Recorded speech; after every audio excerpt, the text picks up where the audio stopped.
Hey everybody, it's Rich Casaro. In the year 2000, I commissioned a New York City street artist to paint this portrait for the cover of a book I was writing. It depicts Jesus next to the Egyptian god Osiris.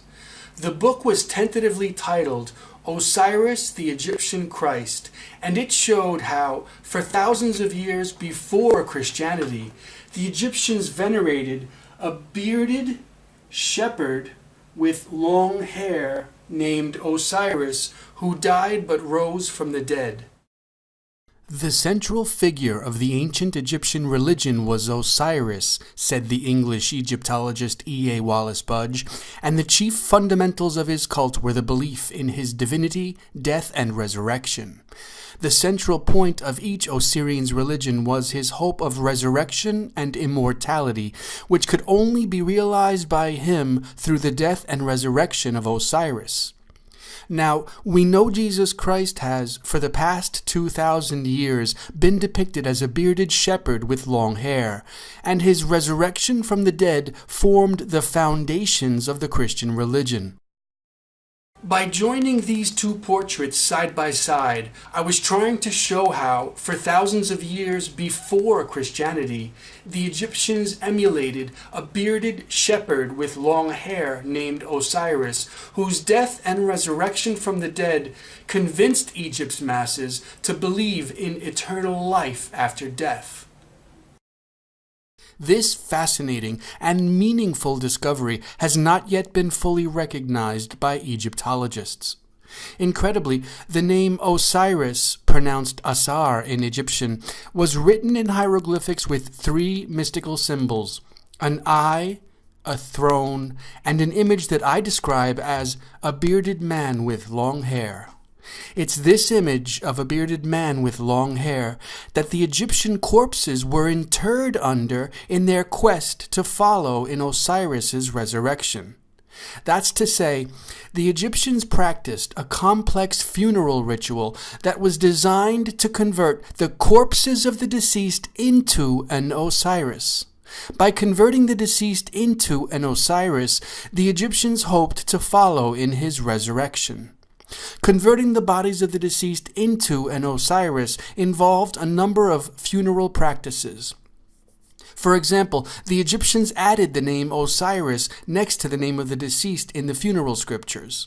So, in the pyramid texts, the Book of the Dead, and the coffin texts, the dead's name was coupled with the name Osiris. Another example is mummification. By mummifying their dead, the Egyptians were converting the corpses of their deceased into the mummified Osiris. French Egyptologist Gaston Maspero said that Osiris was the first mummy, and from it all the others are copied. Egyptologists already recognize this so-called Osirianization of the dead ritual. But what Egyptologists have not yet recognized is that to complete the ritual, the Egyptians physically converted the corpses of their deceased into an image of the god Osiris. The Egyptians did this by using three main funerary items: the Nemi's headdress, the plaited beard, and the shepherd's staff. No theory in Egyptology with unanimous support has ever explained the meaning of these funerary vestures. But for me, the Nemi's headdress is quite simply a depiction of long hair. The headdress was tied into a ponytail at the back of the head, as is often done with long hair. It's also always been clear to me that the braided goatee symbolizes a beard, indicating a bearded man. Likewise, I believe the shepherd's staff conveys the idea of a shepherd. So putting this all together reveals a fascinating mystery. For thousands of years before Christianity, the Egyptians were buried in the image of a bearded shepherd with long hair named Osiris in what Egyptologists describe as their quest to follow in his resurrection.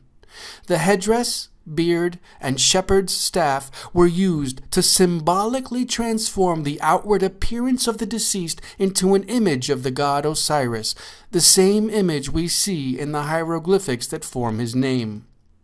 20th century Dutch Egyptologist Henri Frankfurt wrote, it may be well to emphasize that the identification of the dead with Osiris was a means to an end, that is, to reach resurrection in the hereafter. Egyptologists tell us that linking the dead to Osiris was done to portray the extent to which the Egyptians had emulated his teachings.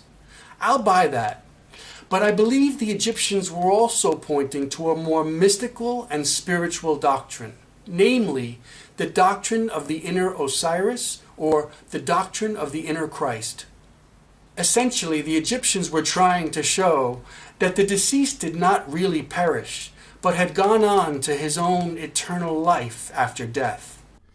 In other words, Osiris was a personification of the higher self or inner soul. The 20th century philosopher Rudolf Steiner wrote, "Man becomes perfect when he lives as an Osiris." In this way, the Osiris myth receives its deeper significance.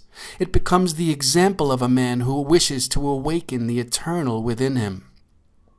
By going to their graves in Osirian form, the Egyptians were symbolizing their union with the soul within, or Osiris within themselves. It's what esoteric Christianity calls the Christ within. Writing in 1922, Belgian researcher Maurice Maeterlinck wrote a fitting explanation.